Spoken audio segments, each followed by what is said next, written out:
Olá pessoal, tudo bem com vocês? Nessa nossa aula vamos tratar aqui de um assunto bem bacana onde ele nos fala sobre a soma dos termos da PG infinita.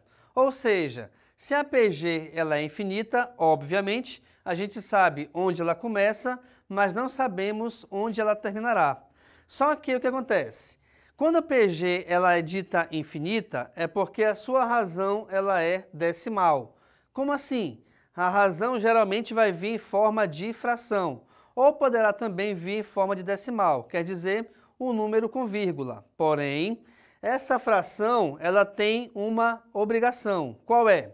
É que a razão ela deverá ser maior do que menos 1 e menor do que 1.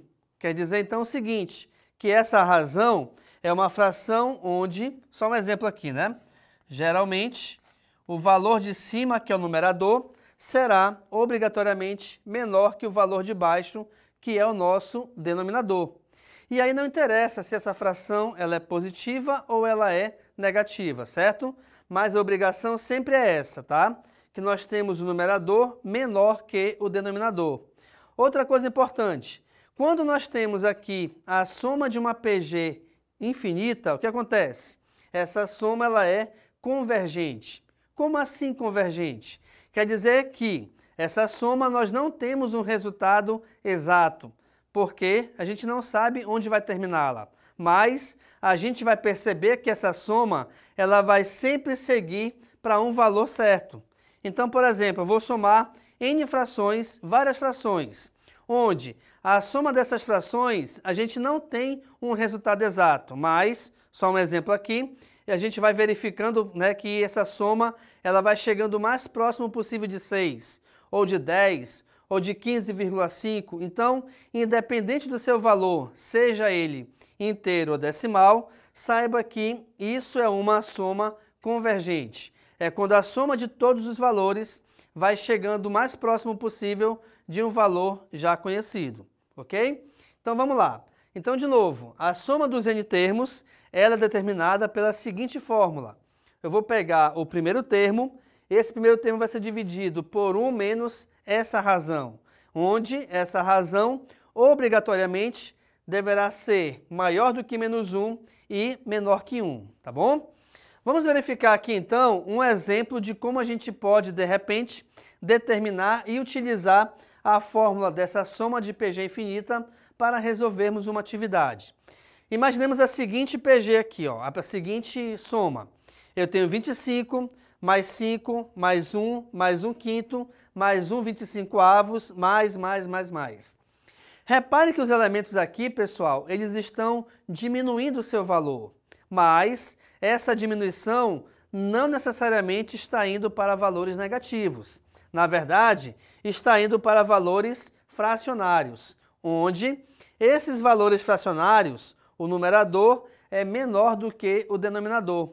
E daí? E daí que, quando acontece esse tipo de fração, obrigatoriamente, o seu resultado é 0, alguém.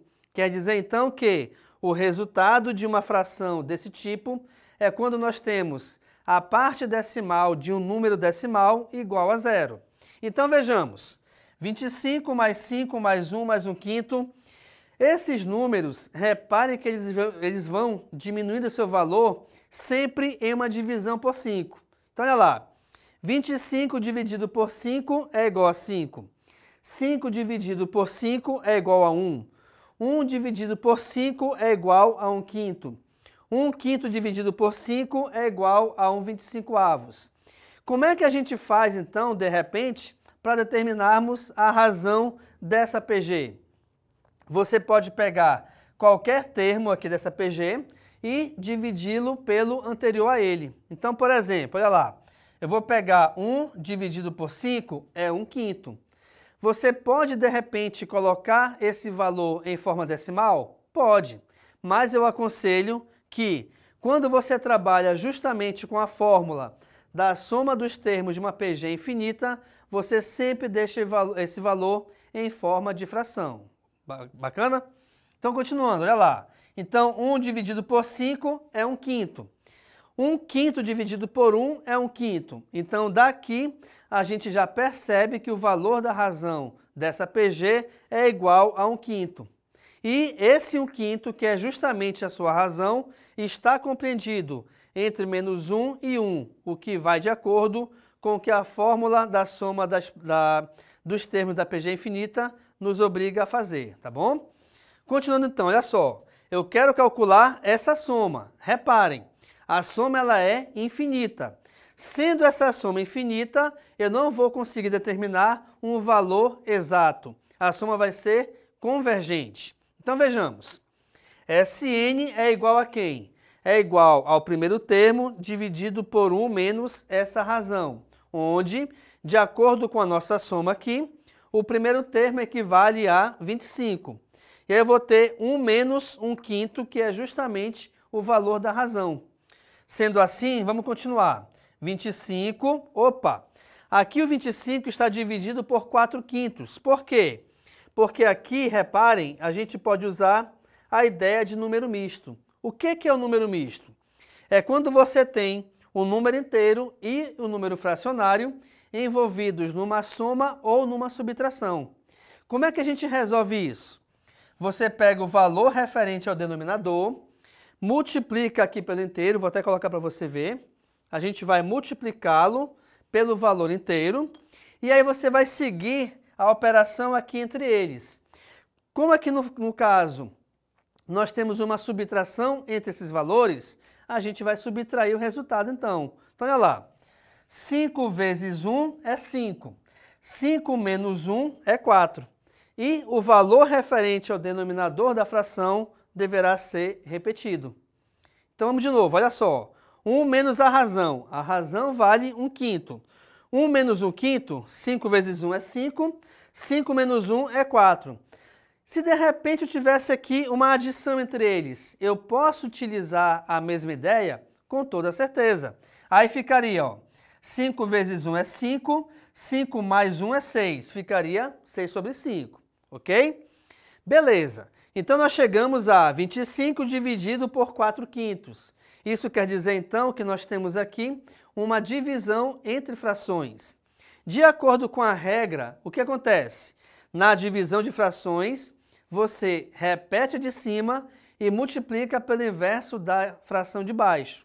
Como é que eu vou identificar aqui a fração de cima e a de baixo? O valor de cima é o nosso numerador, que já está determinado como sendo o 25. Então, o que a gente vai fazer?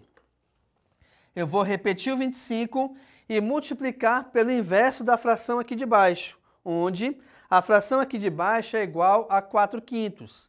O que é inverter uma fração?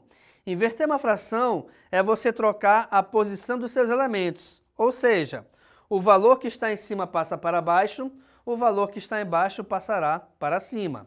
Dessa maneira, esse 4 quintos passará a ser igual a 5 quartos. Então, devo resolver a multiplicação de 25 por 5 quartos, onde 25 vezes 5 equivale a 125 e essa divisão por 4 equivale a 31,25. Esse é o resultado da nossa soma, mas atenção, como eu lhes falei agora há pouco, o resultado não é exato. Por quê? Porque a PG ela é infinita. Então, eu vou somando os valores até chegar o mais próximo possível de 31,25. Beleza, pessoal? Então, nessa aula aqui, nós trabalhamos aqui justamente a soma dos termos de uma PG infinita, onde, devido ao fato de ela ser infinita, a gente sabe onde ela começa, mas não sabe onde termina. Te mostrei aqui as condições necessárias para resolvermos justamente essa soma. Te mostrei também o que é uma razão decimal e o que é uma soma convergente, e nós fizemos aqui a resolução de uma atividade em cima dessa fórmula. Sendo assim, fique à vontade para tirar foto do quadro. Muito obrigado pela atenção e tchau!